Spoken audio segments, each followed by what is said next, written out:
forte abraço para você que inicia aqui o teu sábado ou domingo, né? Assistindo aqui o canal Daniel Brown Oficial, absolutamente tudo de Botafogo. Eu sou Daniel Brown, seja muito bem-vindo, cara. Se inscreva aqui no canal, ative as notificações. Vamos falar aqui desse último jogo do ano, a última tortura do ano, Botafogo e Ceará. Trajado devidamente, camisa roxa do Botafogo, linda demais. Eu tenho, você não tem. Minha namorada que tá aqui no fundo também não tem essa camisa. E aí eu gosto de esfregar isso na cara dela. Vamos lá, agora a gente chegou o momento da gente falar um pouco desse jogo, que eu posso parecer não estar, mas eu tô muito irritado. Salves dessa vez aqui vão pra quem, ô Vitória? Vitória que vai falar aqui, depois eu vou repetir. Pedro de Saquarema. Pedro de Saquarema, então não, fala todos aí, eu repito. Pedro de Saquarema, Roberto de Ubá e Lucas Maia de Maceió. Então, Lucas Maia de Maceió, Roberto de Ubá, Minas Gerais, e por último, o Pedro de Saquarema, aqui no Rio de Janeiro. Todos os salvos aqui, a rapaziada pediu até um salve pro Anderson Barros, né? Manda um salve pro Anderson Barros do Rio de Janeiro. Eu já li isso, eu já li essa aí. Comentário curioso também foi um cara que botou assim, valeu, Tiagão. Tipo, só isso, mais nada. Esse foi o comentário dele no vídeo. Dinho acabou de te dar boa noite, Dinho Freitas. Beleza, Dinho Freitas, boa noite. Então, uma chuva de salvos aí pra rapaziada que realmente, cara, você... além de você não ver, de você ter a tortura de ver um jogo do Botafogo, você ter a tortura de todo dia assistir a um cara falando do Botafogo. Então, realmente, cara, todo mundo tá aqui é muito guerreiro pra estar me ouvindo falando, então vocês merecem todo o prestígio. Vamos lá, gente, Botafogo e Ceará. Última rodada, Botafogo com a missão aí de ultrapassar novamente o Fluminense na tabela, né? O Valentim entregou de bandeja aí a tabela, o 14º lugar para o Fluminense. O Fluminense depende apenas dele para se classificar da Sul-Americana. Venceu o Corinthians em Itaquera, o Fluminense está classificado. O Botafogo vai ter que fazer o seu dever de casa, correr atrás de prejuízo contra o Ceará. E o Botafogo também está envolvido na história de outro clube, Cruzeiro. O Cruzeiro que está na zona do rebaixamento depende do Botafogo para continuar na Série A. O Cruzeiro, além de ter que vencer o Palmeiras lá no Mineirão, vai ter que torcer para o Botafogo vencer o Ceará. Um empate coloca o Ceará na primeira divisão e rebaixa o Cruzeiro. Então, o destino do Cruzeiro está nas mãos do Botafogo. Que fase do Cruzeiro, hein? Vamos lá. O que a gente pode falar disso? Eu vou falar de uma escalação que vai tanto irritar o torcedor do Botafogo quanto do Cruzeiro, né? Quando se ligar aqui no que vão ser os meus comentários, você que é cruzeirense, tem muito cruzeirense, cara, que tá acompanhando aqui o canal. Assim, nas pesquisas, né? O maior, nos 5 maiores índices de pesquisa aqui, a palavra Cruzeiro, são os caras que veem o vídeo, pra você ter noção. Então os caras estão interessados em ver o Botafogo que tá querendo aí salvar, que pode salvar a pele do Cruzeiro, afinal de contas. Né? Vamos lá, você que não entende muito do Botafogo, eu vou explicar aqui o porquê você tem que ficar tão preocupado com esse time que vai entrar em campo. O Botafogo está escalado com Gatito, Marcinho, Marcelo, Gabriel retorna a campo, Lucas Barros na lateral esquerda, perdão. No meio campo, Jean, João Paulo, Marcos Vinícius no ataque, Juan, Luiz Henrique e ele, o homem, Vinícius Tanque. Vamos lá, vamos analisar o que significa essa escalação, esse time que o Valentim quis colocar em campo. Valentim nesses dois últimos jogos, depois parece que todo mundo, né, largou de mão depois que o Botafogo se salvou do rebaixamento. Né? Então o Botafogo se salvou do rebaixamento, vai testando todo mundo, vai botando o Lucas Barros, vai botando o Tanque. Né? Então é uma loucura. E aí o Fluminense que agradeça, porque o Fluminense está conquistando a vaga na Sul-Americana. Primeiro de tudo, a gente vai ter a volta do Gabriel depois de 2 jogos, estava suspenso, não enfrentou o Internacional, suspenso também não enfrentou, suspenso não, né? Tem um contrato com o Atlético Mineiro, não enfrentou o Galo no Mineirão, então volta o Gabriel. Na lateral esquerda, o Yuri, que vinha fazendo um bom campeonato pelo Botafogo, vinha mantendo um bom ritmo nos seus últimos jogos, barrado misteriosamente pelo Lucas Barros, que na minha opinião pode até ter um bom potencial. Né? O Botafogo ele gosta de queimar os seus jogadores da base, mas nos últimos jogos o desempenho do Lucas Barros tem sido absolutamente horroroso. O Lucas Barros ele foi horrível contra Ceará, Fortaleza, Atlético Paranaense, agora contra o Atlético Mineiro. Todos os jogos em que ele entrou como titular ele foi horrível, ofensiva e defensivamente. Então absolutamente nada explica o Yuri ter sido barrado nesse time, e aí vai na conta do Valentim. No meio campo eu até entendo o Jean, gente, eu entendo o Jean. Né, na saída do Cícero, você vai dar oportunidade para o jogador experiente, né, jogador da posição normal. Né, você pode ter a opção do Anderson, né, o Bochecha está machucado e o Alex Santana também está machucado. Né, então o Jean é até plausível. Né, aí a gente vai lá para o meio, né, você tem a opção aí o João Paulo e aí no meio Marcos Vinícius, o torcedor do Cruzeiro lembra bem. Né, o Marcos Vinícius jogou no Cruzeiro e foi envolvido aí na troca. O Sassá foi para o Cruzeiro, o Marcos Vinícius chegou no Botafogo em 2017, Grande problema do Marcos Vinícius parece ser físico, né? Um jogador que sofre de um problema de asma, não é uma brincadeira, né? Ele realmente tem esse problema. Então ele tem realmente dificuldade na questão física aí para atuar, vamos dizer, 90 minutos. Né, e não vinha jogando bem, tanto que foi emprestado para a Chapecoense e foi devolvido para o Botafogo. Mas no último jogo do ano, né, é esse o jogador que o Valentim vai colocar ali para armar o time no último jogo do ano, precisando vencer para se classificar para a Copa Sul-Americana.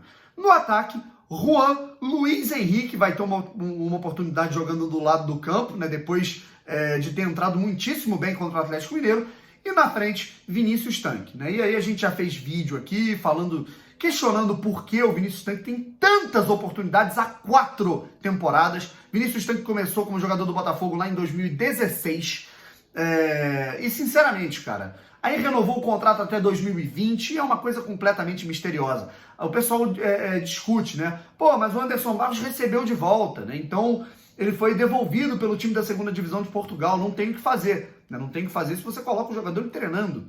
Né? Aí você coloca ele como reserva em todos os jogos, você coloca ele para entrar no segundo tempo em praticamente todos os jogos, e agora ele vai receber a oportunidade. Né? No último jogo do ano, Vinícius Tanque será o titular, Diego Souza suspenso, né, pelo cartão, né? Sabe Deus lá porque ele tomou esse cartão no último minuto do jogo contra o Atlético Mineiro. Igor Cássio, parece que tem informação de que ele chegou atrasado no treinamento, então ele foi cortado. Não sei o motivo, se ele mora longe, o que aconteceu, se houve uma desavença, mas o Igor Cássio não está relacionado para o jogo por conta disso. Aí sobraram aí, como centroavante, na função de origem, Vitor Rangel e Vinícius Tanque. Claro que o preferido ali da base do Botafogo, Vinícius Tanque, ia ser escolhido. Não que o Vitor Rangel seja um grande jogador, mas na minha opinião o Vitor Rangel é melhor que o Vinícius Tanque.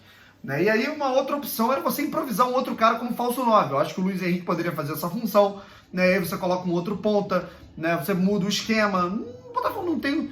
Entre não ter o que perder e aí escalar esse time, eu acho que não faz sentido nenhum. Preocupação pro Botafoguense que quer a Sul-Americana e pro Cruzeirense que tá sonhando aí com uma vitória do Botafogo, com um time que vai se expor, né? Uma equipe que tem aí na linha defensiva sem a bola. Você tem aí Vinícius Tanque, você tem Marcos Vinícius, você vai ter 2 jogadores que são garotos ainda, um Juan, né, e um Luiz Henrique, né? Como é que vai ficar a recomposição dessa equipe? O Lucas Barros está muito mal defensivamente, o Marcinho, que já não da sua especialidade, a marcação. Então, né, como é que fica contra um time que vai jogar fechadinho, um Botafogo que não consegue penetrar defesas muito fechadas, e o Botafogo vai enfrentar aí um Ceará que gosta de sair no contra-ataque, é a única coisa que esse Ceará consegue fazer. Vamos lá, gente. O que o Botafogo ele vai ter que fazer? Primeiro, ele vai ter que minimamente pontuar contra o Ceará. Se o Botafogo perdeu o jogo para o Ceará, ele automaticamente está fora da Sul-Americana de 2020, vai estar em 15º lugar. Né? Na verdade, o Ceará está com o quê? Está com 38 pontos. Né? O Ceará chegaria a 41. O Ceará não tem mais como alcançar o Botafogo. O Botafogo ou termina esse campeonato em 15º ou em 14º.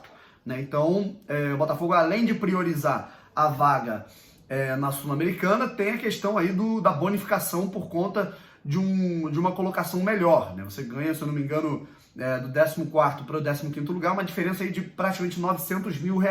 Então é o seguinte, gente, o Botafogo perdendo para o Ceará, o Botafogo está automaticamente fora da Sul-Americana, porque o Fluminense hoje tem 1 ponto a mais. O Botafogo perdeu para o Atlético Mineiro e o Fluminense fez 1 ponto depois do empate em 0-0 com Fortaleza no Maracanã. O Fluminense está com 43 pontos, o Botafogo com 42. Só que o Botafogo, ele tem no critério de desempate um número de vitórias a mais do que o Fluminense, né? Então, o Botafogo empatando em número de pontos com o Fluminense, a equipe alvinegra vai para a Sul-Americana. O Botafogo precisa apenas ter o mesmo número de pontos que o Fluminense no campeonato. Então, o que a gente pode ter? A situação é justamente a seguinte. Já falei, perdeu, tá fora da Sul-Americana. Empatou, o Botafogo teria que torcer para o Fluminense perder contra o Corinthians em Itaquera. Né? Caso ambos empatem, o Fluminense vai para a Sul-Americana. Se o Botafogo vencer o Ceará, o Botafogo vai ter que torcer para o Fluminense não vencer o Corinthians. Né? O Botafogo vencendo o Ceará, sei lá, por 1-0, o Corinthians e o Fluminense podem até empatar em 1-1, 0-0, 2-2. O Botafogo vai para a Sul-Americana porque vai ter 2 pontos a mais que o seu concorrente aí na Sul-Americana, o rival Fluminense.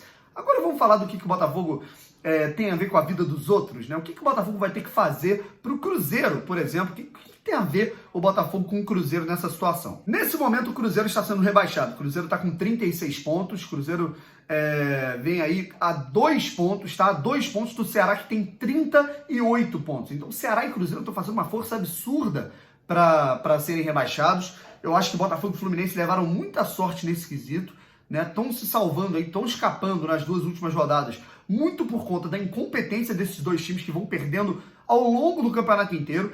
Então, é o seguinte, né? Qual é a situação do Ceará? Né? O Ceará precisa pontuar. O Ceará precisa de mais um mínimo ponto para se manter na primeira divisão, porque tem mais vitórias e um melhor saldo do que o Cruzeiro. Tem mais vitórias. O Cruzeiro tem 7 vitórias apenas no campeonato, isso é muito pouco, né? Então, e ainda mais se tratando do elenco do Cruzeiro, que é caro, que é bom, né? Como é que uma má gestão ela não prejudica um clube? Né? Então, o Ceará empatando em 0-0, o Ceará está na primeira divisão. Por isso que o Ceará vai entrar muito fechado para não sofrer gol do Botafogo. Contra o Botafogo vai ter Marcos Vinícius Tanque. Por isso que a situação do Cruzeiro é a mais delicada do mundo, cara. Além do Cruzeiro depender dele mesmo, né? O que o cruzeirense deve estar pensando, né, cara? E eu leio os comentários, eu vou lá nas redes sociais para ver os comentários. Tem uns caras falando, a gente vai ficar na Série A, o Cruzeiro vai ficar. Então, o cara tem que ser muito otimista, né? Porque o Cruzeiro, ele precisa ganhar do Palmeiras. Gente, vocês sabem quando foi a última vitória do Cruzeiro no campeonato? Cruzeiro 2, Botafogo 0 no estádio Newton Santos. Essa foi a última vitória do Cruzeiro. De lá pra cá, o Cruzeiro só empatou ou perdeu. Vocês têm noção? E agora o Cruzeiro entra com a missão, na última rodada, de vencer o Palmeiras. Palmeiras que é segundo colocado do Campeonato Brasileiro. Segundo ou terceiro. Eu acho que nesse momento o Palmeiras é o terceiro colocado, mas que seja. Né? Vai enfrentar o melhor elenco do país. Né? Tudo bem que está de férias, tudo mais, mas mesmo assim é o Cruzeiro, né? Com todo respeito ao time do Cruzeiro, mas é um Cruzeiro que não vem ganhando de absolutamente ninguém, perdeu para o CSA em casa, empatou com o Avaí já rebaixado. Então o Cruzeiro tem que ganhar do Palmeiras e torcer para o Botafogo vencer o Ceará. O cruzeirense ele vai ter que torcer no mesmo horário para o Cruzeiro e para o Botafogo. Para um Cruzeiro que não vence há mais ou menos uns, sei lá, 8 jogos, e para o Botafogo, que foi o último time que perdeu para o Cruzeiro. Vocês têm noção do que é isso? O Cruzeiro ele pode vencer o Palmeiras por 10-0. Se o Ceará empatar com o Botafogo, for 0-0, 1-1, o Ceará está na primeira divisão. Então a situação do Cruzeiro é a mais dramática do mundo. Por isso que eles vão estar torcendo muito para o Botafogo. Eu acho que o Botafogo tem condições de ganhar. Acharia que o Botafogo teria mais condições de ganhar se o Valentim não dificultasse absolutamente tudo, né, como vem dificultando e fazendo de tudo para o Botafogo perder essa vaga na Sul-Americana. E azar do Botafogo, mais ainda do Cruzeiro, que está no desespero aí para não cair para a segunda divisão. Outras 2 informações que eu vou citar aqui: o Botafogo, depois o Sindicato dos Trabalhadores, né, de clubes, eu esqueci como é que é o nome ai meu Deus, da sigla. Na verdade é o Sindeclubes, é empregados, eu falei errado aqui. O Sindicato dos Empregados, o tweet do Thiago Veras, tá, gente? Da Rádio Tupi. Sindicato dos Empregados em Clubes do Rio de Janeiro, Sindeclubes, conseguiu desbloquear na justiça uma verba do Botafogo referente à TV Globo para o pagamento de salários atrasados. Serão quitados 2 meses, férias e a primeira parcela do 13º, né? Então, a situação ela fica um pouco mais tranquila, uma notícia um pouco que alivia um pouco a situação salarial do Botafogo, né? A gente viu aí que teve problema com cheque, né, tudo mais no dia de ontem, mas pelo menos o dinheiro está na conta de alguns funcionários, isso que é o mais importante. E a outra situação que o Thiago Veras também falou, né, foi sobre o julgamento do STJD na partida entre Flamengo e Botafogo. O Luiz Fernando foi absolvido, o Botafogo foi multado em 2 mil por atraso, o Botafogo atrasou para entrar em campo, e 50 mil pela desordem, né, por conta dos tumultos. Foi absolvido na questão da infraestrutura do estádio, também foi absolvido, não teve pena de perda de mando de campo, nada disso. E o Flamengo não tem as informações sobre o que o Flamengo foi realmente punido. Então o prejuízo é de 52 mil reais, mas o Botafogo ainda pode recorrer a isso que aconteceu. Né? O Flamengo não tem informação sobre o que o Flamengo foi punido. Informação adicional que eu coletei aqui no UOL, né, na matéria feita pelo Alexandre Araújo, né, no dia 5 de dezembro, o Flamengo, claro que o Flamengo ia ser absolvido de tudo, de toda a confusão, né? O Flamengo que não se policiou para fazer com que os torcedores não invadissem o setor do Botafogo, o Flamengo não fez absolutamente nada, não respondeu ao Botafogo. O Flamengo, claro, que não ia ser punido em absolutamente nada, né, gente? O Flamengo só vai ter que pagar uma multa de R$10 mil por conta das cadeiras quebradas no estádio Newton Santos, no setor sul, destinado à torcida visitante. Claro que o Flamengo não ia ser punido no Rio de Janeiro, né, gente? Mas enfim, gente, vamos lá. Para finalizar aqui o vídeo, é basicamente isso, Botafogo e Ceará. Quero dizer que amanhã eu volto, com o time do Ceará certinho, com a escalação, muito possivelmente vai ser essa aí, confirmada, arbitragem, tudo sobre o jogo Botafogo e Ceará, o último vídeo pré-jogo do ano, e aí a gente só vai ter lá em 2020 a última tortura do ano, tanto pro Botafoguense quanto pro Cruzeirense, que vai torcer pelo Cruzeiro e pelo Botafogo. Um forte abraço, ficamos por aqui. Valeu!